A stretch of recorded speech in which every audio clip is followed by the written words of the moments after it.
Good morning, Algebra 2.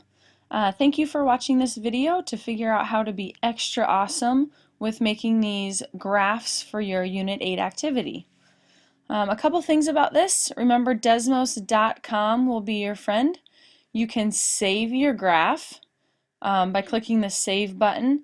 They might have you either link it to your Google account that you already have set up on your device, or you can just make an account with Desmos.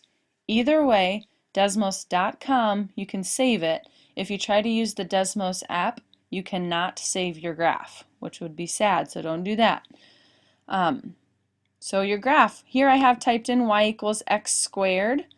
Down here with my keyboard, remember with your graph you can add anything to it or subtract. If I subtract 2, I'm going to move my graph down 2. All of those rules still apply. The purpose of this video is to show you how to put some constraints on it. So if I zoom out on this graph, you see that this graph goes on forever and ever and ever. Well, let's say I don't want that. What if I only want this graph to show up right here, just there, and then chop off right there? What I can do is down here, click the ABC button, and it's these brackets. What we're going to do is we're going to set a domain. So click on those brackets and you're going to say, okay, where do you want it to show up? Well, let's say I'm making, I don't know, a boat or a smiley face or something, and I want my graph to stop right at that point.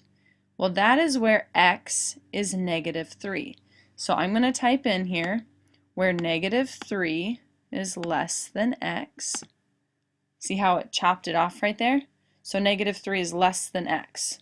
So reading that backwards, x can be anything bigger than -3. But I don't want it to go on forever in that direction either. Let's chop it off at 3 over there. So it's less than 3. And you can see that it specified where on the graph it's going to show up. It certainly doesn't have to be equal. The -3 and 3, I could stop it at 2. So see here, x is 0, x is 1, x is 2, and the graph only shows up until where x is 2, and then it stops. Pretty cool. Another example of this, let's say we want a vertical line. Let's say x is 5, or 4. Maybe we can see it a little better. X is 4. But what if we don't want it the whole way? We only want it from the bottom of our parabola to the top of where that chops off. Well, again, go down to those brackets and let's set our constraint. Well, we want where x is 4 only where, now it wouldn't make sense to type in an x value because our x stays 4. Now we're going to chop off at our y values. Looks like y is between -2, and then if we go all the way up, it's to where y is 7. So -2 is less than y. See how that chopped it off at the bottom? Is less than 7, we said. And that we were able to chop it off right at the top where we wanted it, or down at the bottom.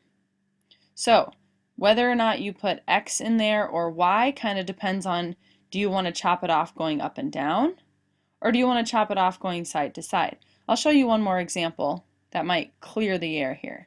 I'm going to make another parabola. Let's do y equals, but I'm going to move it over to the left this time. So x plus 9. Let's square it, and I moved it over. Now let's say that I'm not going to constrain it with my x values like I did over here, from -3 to 2. What I'm going to do now is I want to chop it off vertically. So with my brackets, let's say I want it to show up only between where y is 5 and y is 10. So 5 is less than y is less than 10. So see how this parabola I chopped off vertically. I said I only want it to show up where my y value is 5 to 10, in that range. So you can chop a parabola off, or any graph for that matter. You can chop it off by constraining your x values like we did on the first one, saying our x is between -3 and 2, or you can chop it off with your y values.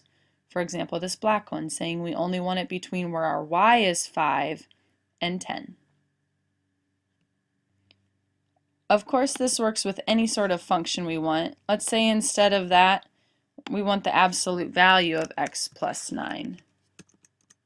Absolute value is that v, but we chopped it off. I'm going to cut this out for a second. There's our absolute value. Now if I'm going to put that constraint back in, I only want it to show up between where my y is 5 and 10. Only between 5 and 10. 5 and 10 on my y value. So constraining it with your x's or your y's, either one. You can move your graphs around like usual. Go ahead and play around with it. If you have any questions, please let us know. And also remember to save your graph. You can only save on Desmos.com, so hopefully you get started using that web browser instead of the app. Thank you.